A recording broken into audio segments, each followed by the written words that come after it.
What if a surfer made a sailboat? And hear me out, because this thing is badass.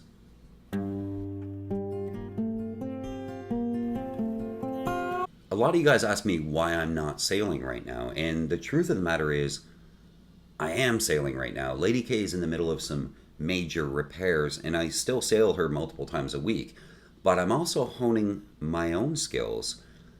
As Lady K gets better and better with the steering and the rig and all the things that are wrong with her as I fix them one at a time, she is sailed consistently, but I too am becoming a better sailor by means of PHRF racing, and we're going to talk about that a little bit in this episode. And the racing I'm doing is amazing because of the boat I'm racing on. A purebred, purpose-built, ultralight, the Olsen 30.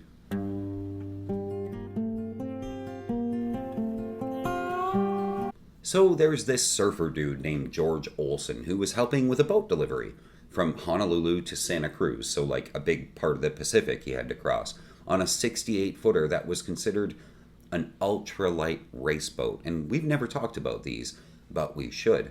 During the delivery across that part of the Pacific, he got inspired and convinced the guys sailing with him to design a boat together, the three of them. An ultralight. The guys sailing with him, and their names are important and kind of funny.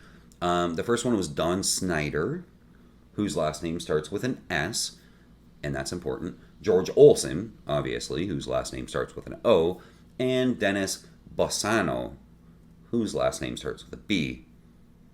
I guess you can probably see where this is going. So when it came time to name the boat, they all lent their first initial of their last names to name the boat, Snyder, Olsen, Bossano.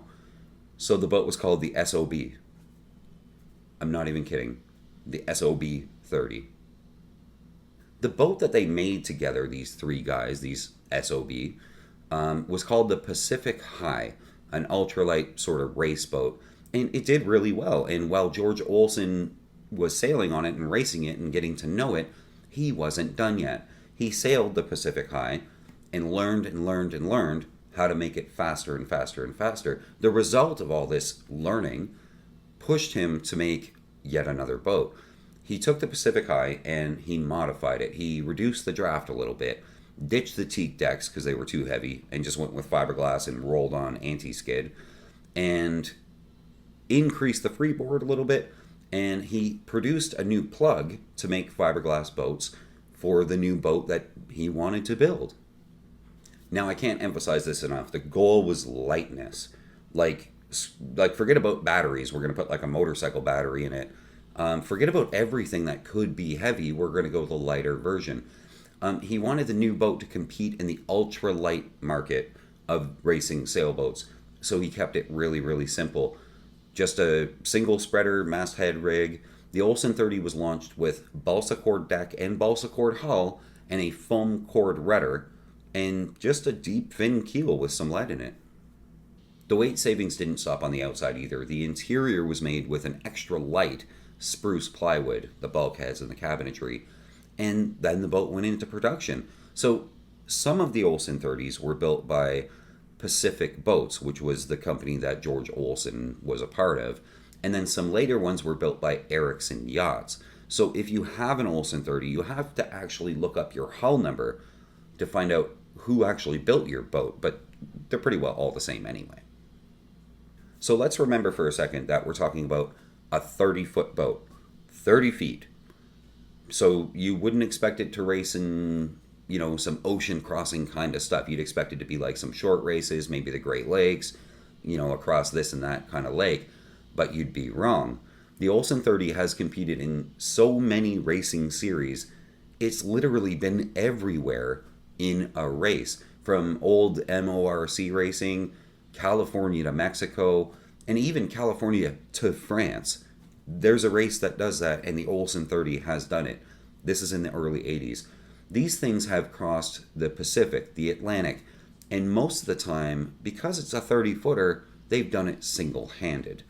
My friend Noel, from the club I'm in, has an Olsen 30, And he's won so many first place trophies. He competes in the Chicago to Mac race, which is basically the biggest race on the Great Lakes. And he does it by himself.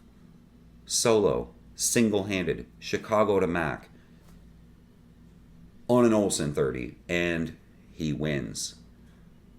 This boat is incredible. Noel's boat is called Quick and Dirty, which sort of seems fitting.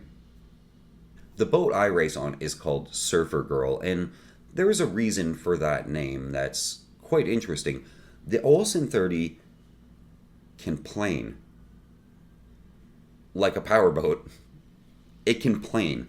You'd expect a 30-footer to weigh maybe 6,000 pounds, 8,000 pounds. Not this one. The Olsen 30 weighs in at 3,600 pounds. That's about as much as your car.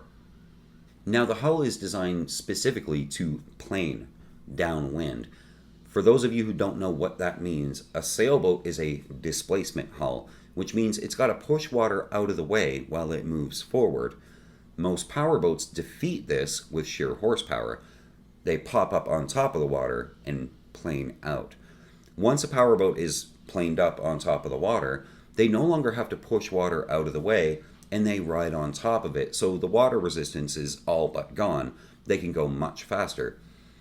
The Olsen 30 can do that. Olsen 30s have been clocked at over 20 knots on a downwind run. That's faster than my rib can go. For the PHRF racers out there, can you imagine getting passed by another sailboat in a race that's doing 22 knots? That's insane. But therein lies the weakness of the Olsen 30. While it can do over 20 knots on a downwind, it suffers on the upwind. On those legs of the race, and every race is going to have an upwind leg, usually the first leg. I race on one of these every week, and we know we aren't going to win any races pointed sky high up into the wind. The boat only weighs 3,600 pounds, which means if we're beating into the wind with the rail down, and believe me, the rail goes down, we don't have the weight to bash through the waves. It's just slow on the upwind. I mean, not slow, but not fast.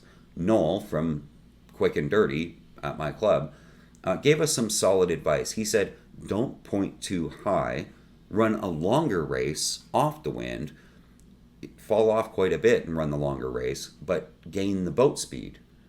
And he's right.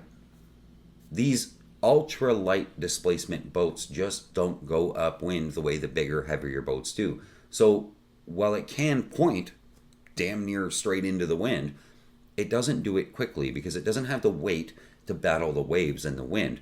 The upwind leg, we usually fall off and we point and we run a measly 8 knots forward speed, which is amazing. But we take everybody else out on the downwind or the beam leg of the race. So the race is won off the wind, and upwind we just sort of relax. Now, I make the Olsen 30 sound like sort of top of the food chain, and maybe you're thinking I want to race on one of these things because they are that incredible.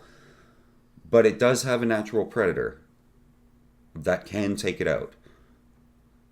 That's the Hobbie 33. We can do a whole episode on the Hobbie 33, and we likely will, but just suffice it to say, the Hobbie is a faster boat on paper. The rivalry between the Hobbie 33 and the Olsen 30 is age-old and time-honored. They've been through hell together. Sometimes one wins, sometimes the other. But while the Hobbie has a lot of wins on the Olsen has gained some major defeats on its rival. Notably, there was a drag race from Lauderdale to Key West, and the Olsen won. And the Olsen won the Encinal Jack Frost race in San Francisco Bay. So don't write off the Olsen just yet. It does win. So if you want a purebred race boat that's small enough to single hand, which it is, but it planes, and its PHRF rating is near as makes no difference 100, the Olsen 30 is an incredible boat. But why would you not buy one? Well, it's a race boat. Standing headroom is about here. Interior accommodations are pretty lacking, but it is a race boat in a market full of race boats. And it's not the worst one for interior accommodations and livability. You could live on this thing. You could go cruising on this thing. In big seas, you're going to get very wet. We get wet every single race, regardless of how much wind there is. And the weight doesn't lend itself to Caribbean island hopping. It just doesn't have the weight to plow through everything. But can you imagine your Caribbean island hopping in a pack of boats going just to the next island, to the next island, to the next island, but you're doing 22 knots and passing the catamarans?